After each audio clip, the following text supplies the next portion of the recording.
2025년 1월 달에 우리 프랑스 여론조사 기관에서 전 세계 사람들을 대상으로 나를 행복하게 하는 요인이 무엇인가에 대해서 여론조사를 실시했다고 합니다. 그 중에서도 대한민국도 그 통계 자료 안에 들어와 있었는데요. 대한민국 사람들이 가장 나를 행복하게 만드는 행복 요인 1위는 무엇이었을까요? 네, 제가 이야기하겠습니다. 네. 가족과 자녀였습니다. 나를 행복하게 하는 최고 1위의 요인. 2위는 사랑받고 인정받는다는 느낌. 3위는 개인의 재정 상황. 4위가 되게 독특한데요. 다른 나라에서는 전혀 나오지 않았던 대답이 우리나라에서만 나왔답니다. 4위는 주거 조건이라고 합니다. 어느 아파트에 사냐? 우리 집값이 얼마나 되냐? 이게 행복의 중요한 요인 중 하나다. 이렇게 이야기를 했다고 합니다. 반대로 본인이 왜 불행하다고 느끼는가? 요인의 1위는 개인의 재정 상황입니다. 돈이 없어서 나는 불행하다. 2위는 삶의 의미 결여였다고 합니다. 내가 왜 사는지 모르겠다. 네. 그리고 참 재밌는 게 전 세계 사람들에게 당신 행복하십니까? 물어봤을 때 평균적으로 71%가 나는 행복하다라고 얘기했다고 합니다. 그러면 우리나라 사람들은 몇 퍼센트 정도 행복하다고 이야기했을까요? 네, 50% 정도 행복하다고 이야기를 했다고 합니다. 이 통계를 순위를 매기면 30개국 중에 27위입니다. 네, 얼마나 행복기를 떨어지는지 알고 계시겠죠? 자, 그렇다면 오늘 대한민국에서 예수님을 믿으시는 여러분은 과연 행복하신가요? 우리 옆 사람에게 한번 이렇게 물어봤으면 좋겠습니다. 당신은 지금 행복하신가요? 대답도 하셔야 됩니다. 네. 대답도 하셔야 지금 통계가 나옵니다. 네. 네. 설마 여기서 지금 나 안 행복하다 막 이러시는 분 없으실 것 같은데. 네. 그렇습니다. 오늘 말씀을 통해서 진짜 우리에게 복이 무엇인지 그것에 대해서 함께 깨닫고 또 정말 행복하게 살아가는 여러분들이 되시기를 주님의 이름으로 축복합니다. 우리 한글 성경으로 번역할 때는 모두 복이라고 번역이 되어 있지만 사실 복을 뜻하는 히브리어 원어는요 2가지의 단어가 있습니다. 하나는 뭐냐면 베라카라는 단어가 있고요. 하나는 아슈레이라는 단어가 있습니다. 베라카는 뭐냐면요 하나님께서 주시는 객관적인 축복들을 이야기합니다. 그래서 자녀, 재산, 지혜, 건강 이런 것들을 베라카라고 할 수 있습니다. 하나님께서 창세기에서 아브라함에게 너는 복이 될지라 말씀하셨죠? 그때 그 복도 베라카입니다. 너는 복이 될 거다. 그런데 오늘 시편 1편 말씀에서는 복을 뜻하는 단어로 베라카가 아니라 아슈레이라는 단어가 쓰였습니다. 왜 이런 차이가 있을까요? 이 시편 1편 말씀에서 나오는 복은 단순히 건강이나 명예, 재산 등의 축복을 뜻하는 단어가 아니라 하나님과 함께 걸어가고 있는 사람이 얼마나 복된 사람인가를 감탄할 때 쓰이는 단어입니다. 그래서 이 아슈레이라는 단어가 나오면 단순히 복이라는 단어가 아니라 아, 복이 있구나 이렇게 감탄하면서 쓰일 때 쓰이는 단어입니다. 하나님과 동행하는 당신 정말 복이 있구나. 시편 1편은 어쩌면 1편부터 150편까지의 모든 시편의 전체 시작을 감탄으로 시작합니다. 하나님과 동행하는 그 사람 정말 복이 있구나. 사실은 이 시인의 의도를 좀 더 살리면 복 있는 사람이 되려면 악인의 꾀를 쫓지 아니하며 뭐하지 말며 이런 의도가 아니라 아, 복 있는 사람은 저렇게 멋지게 살아가는구나. 어떤 방법으로 살아가지? 악인들을 따라가지 않고 이렇게 하면서 감탄하면서 묘사하는 시가 바로 시편 1편입니다. 따라서 쉽게 말하면 시편 1편은 하나님과 동행하며 살아가는 사람들의 복된 모습을 묘사하는 시라고 볼 수 있습니다. 그렇다면 하나님과 동행하는 그 멋진 복받은 사람들이 어떻게 살아가고 있는지를 우리 1절을 통해서 한 번 더 알아보기 원합니다. 시편 1편 1절 함께 읽어보겠습니다. 시작. 복 있는 사람은 악인들의 꾀를 따르지 아니하며 죄인들의 길에 서지 아니하며 오만한 자들의 자리에 앉지 아니하고. 하나님과 함께 있는 사람들의 특징, 하나님과 1대1 개인의 만남으로 관계를 시작한다는 겁니다. 1절 말씀을 잘 살펴보면요, 악인들과 죄인들과 오만한 자들은 모두 복수 형태로 이루어져 있습니다. 그런데 복이 있는 사람은 정확하게 히브리어로 그 사람이라고 딱 단수로 표현하고 있습니다. 세상 사람들의 생각에 그대로 휩쓸리지 않고, 세상 사람들이 걸어가는 행동에 동참하지 않고, 세상 사람들이 살아가는 가치관에 주저앉지 않고 하나님을 바라볼 수 있는 그 개인, 그 사람이 바로 복이 있는 사람이라고 성경은 이야기합니다. 세상 사람들이 행복을 위해서는 더 좋은 주거 환경이 필요하다, 행복을 위해서는 사람들의 평판과 인정받는 것이 중요하다, 자녀 교육을 위해서는 더 좋은 학원과 더 좋은 학군이 필요하다라고 말할 때 그 자리에서 잠시 떠나 하나님과 개인으로서 1대1로 하나님을 바라볼 수 있는 사람이 바로 복이 있는 사람이라고 성경은 이야기하고 있는 것입니다. 그렇다면 그 한 사람, 개인이 어떻게 하면 하나님과 동행하고 하나님을 바라보며 살아갈 수 있을까요? 2절에서 시인은 하나님과 동행하는 사람의 삶의 방식을 이야기합니다. 어떻게 하면 하나님과 동행할 수 있을지 여러분 기대하는 마음으로 2절을 함께 읽어봤으면 좋겠습니다. 시작. 오직 여호와의 율법을 즐거워하여 그의 율법을 주야로 묵상하는도다. 아멘. 하나님과 함께 걸어가는 사람은 오직 하나님의 말씀을 기뻐하고 밤낮으로 묵상하는 사람입니다. 여기서 중요한 건 오직에 여러분 주목해 보십시오. 우리가 완전하지 못한 인간이 완전한 하나님을 알 수 있는 방법은 오직 하나님의 말씀밖에 없습니다. 하나님과 걸어갈 수 있는 유일한 방법은 하나님께서 자신을 알려주기 위해서 우리에게 보여주신 그 하나님의 말씀이 우리 안에 들어오는 것, 그것만이 하나님과 함께 할 수 있는 방법입니다. 그 말씀을 깨닫고 그 말씀대로 살아가기 위해서 하나님과 동행하는 사람은 밤낮으로 그 말씀을 묵상합니다. 우리 센텀 영안교회 성도들이라면 이제 묵상이라는 이 단어의 히브리 원어 뜻을 아마도 너무나 잘 아실 거라고 생각합니다. 묵상은 하가, 맞죠? 하가라고 해서 머릿속에서만 단순히 그걸 생각하는 것이 아니라 동물이 으르렁거리듯이 입으로 그 말씀을 조용히 읊조리고 반복해서 소리내어서 깊이 되새기고 실천하는 데까지 이르는 것, 이것을 여기서 말하는 묵상이 말해주고 있습니다. 하나님과 함께하는 사람은 밤낮으로 그 말씀을 입으로 소리내고 반복하고 말씀대로 살아가도록 나의 삶을 하나님께 조율하는 사람입니다. 이제 3절은 그러한 사람이 어떤 삶을 살아가게 될 건지 나무에 비유해서 복 있는 사람의 삶을 설명합니다.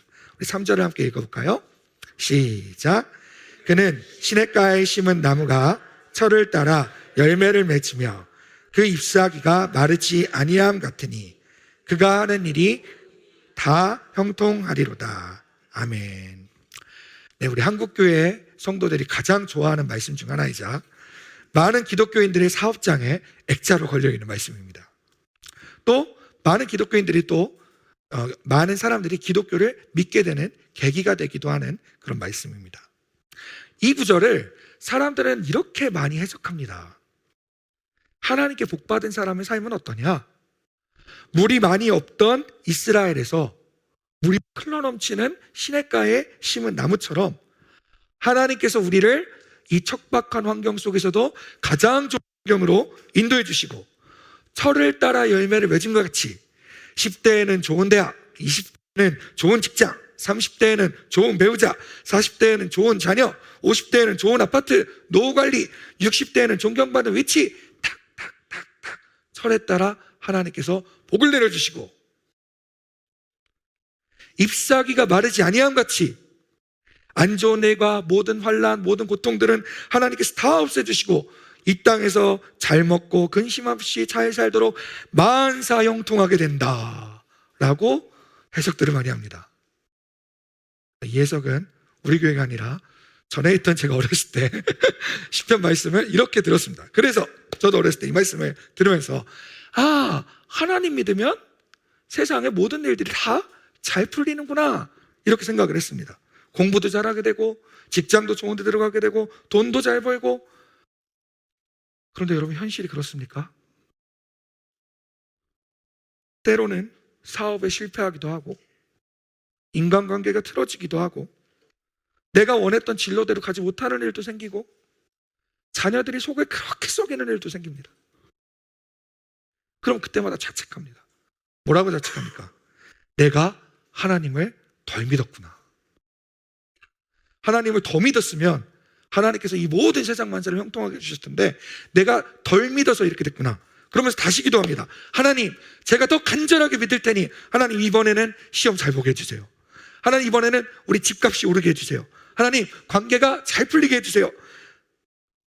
여러분, 이런 신앙생활이 정말 올바른 신앙생활일까요? 잘못된 말씀에 대한 해석은 잘못된 신앙을 낳습니다. 사실 여기서 시네카라고 번역되어 있는 이 히브리어 단어는 우리가 단순히 생각하는 그런 냇가가 아닙니다. 냇가가 아니라 이 단어는 인공적으로 만들어져서 지속적으로 농부가 생명을 공급할 수 있는 수로를 뜻합니다.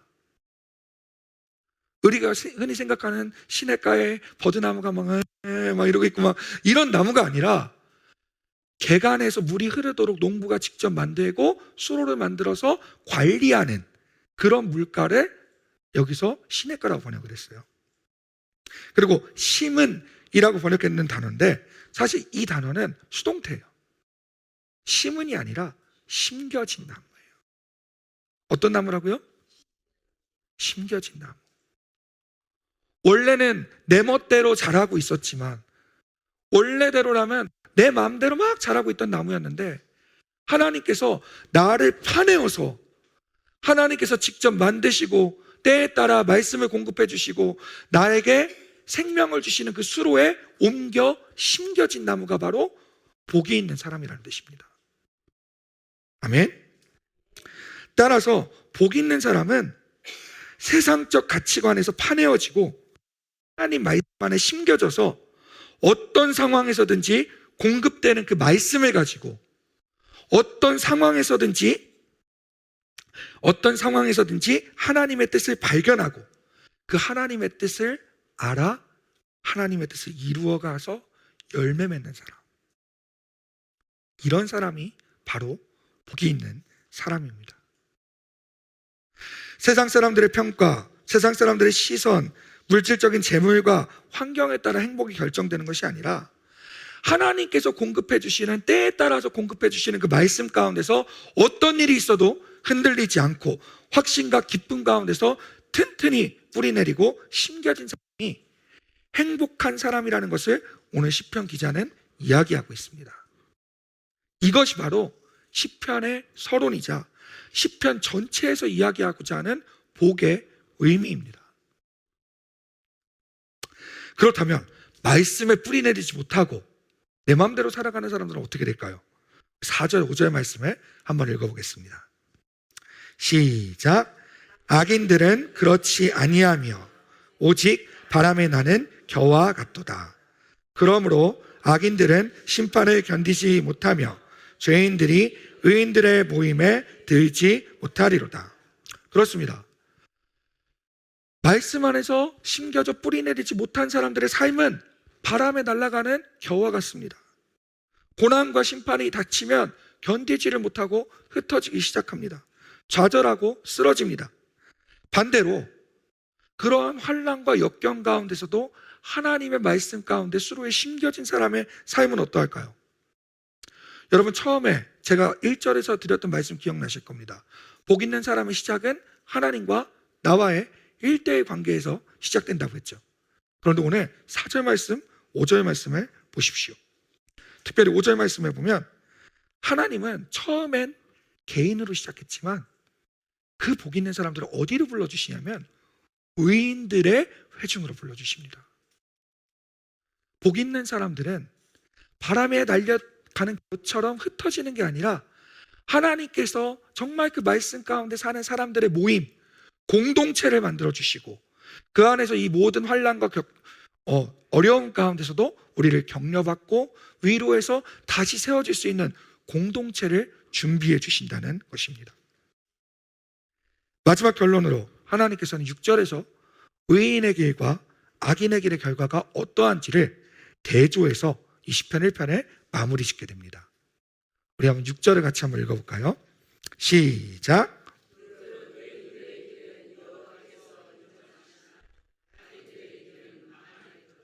네, 6절에서 주의 깊게 살펴봐야 될 동사는 두 가지입니다.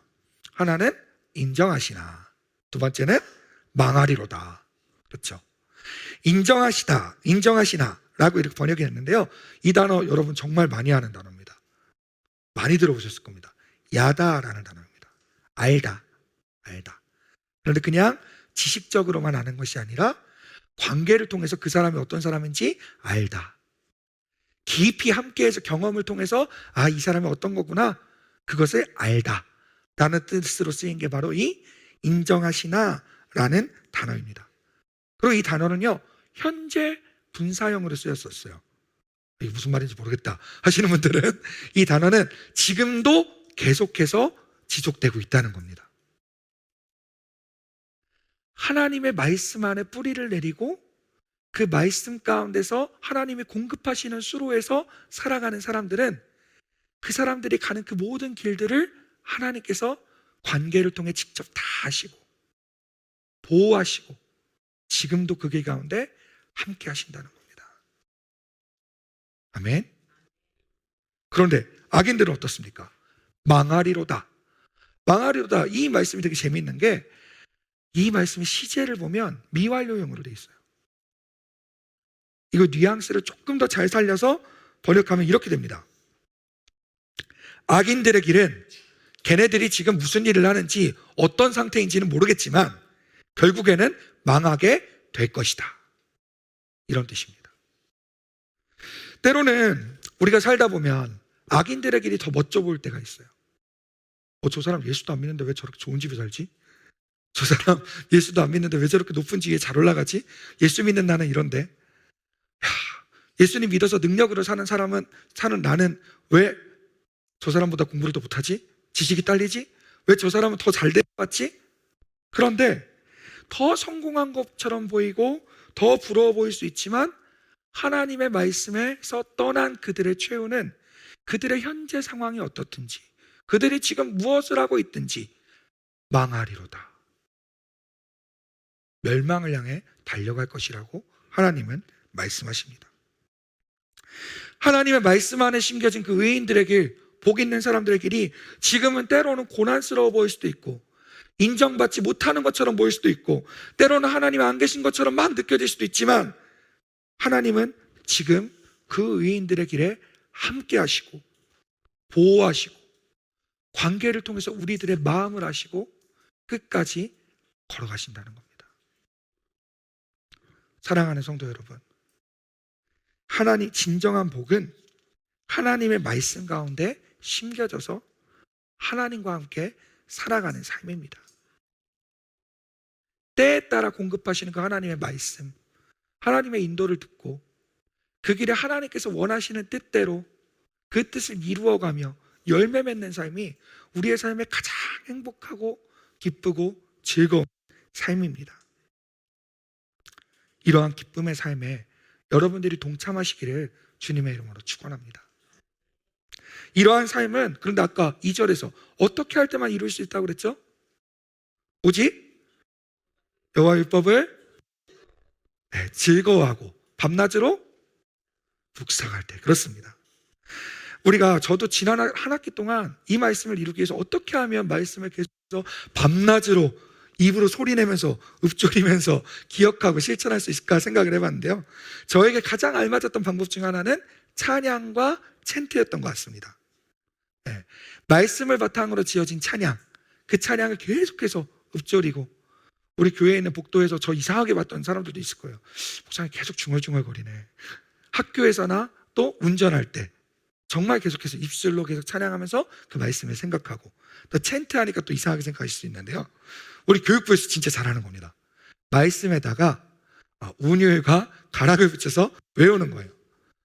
저에게 가장 감사한 것 중에 하나는 교육부 사역을 하면서 파이디언에서 암송 말씀을 맨날 노래로 만드는데, 교육부 사역을 10년을 했더니 그렇게 해서 외우고 있는 말씀이 60개가 넘어가고 있어요. 저 맨날 너희는 종이라 하지 아니하리니 이러면서 외우고 있는데 여러분이 그 말씀에 정말 여러분이 잘 외울 수 있는 방법으로 그 말씀을 항상 묵상할 수 있는 여러분들이 되셨으면 좋겠습니다. 최근에는 저희 큰아들이 이제 유아부에서 암송을 시작했습니다. 태초에 하나님이 천지를 창조하시니라 이렇게 하는데요. 네. 들을 때마다 계속 기억나는 거예요. 정말 이렇게 계속해서 따라하고, 그래, 이 모든 것이 하나님의 주권 안에 있지. 여러분이 어떤 방법을 써서라도 좋으니 그 말씀에 집중해 보십시오. 한 주간 들었던 그 주일날 설교 들었던 그 말씀이, 오늘 아침에 큐티했던 그 말씀이 여러분의 머릿속과 여러분의 마음과 여러분의 입에서 떠나지 않도록 계속해서 묵상해 보십시오. 그 말씀이 진정한 여러분의 복으로 여러분을 이끌 것이고, 그 말씀이 여러분에게 기쁨이 되고, 그 말씀이 여러분의 모든 삶을 형통하게 만들 것입니다.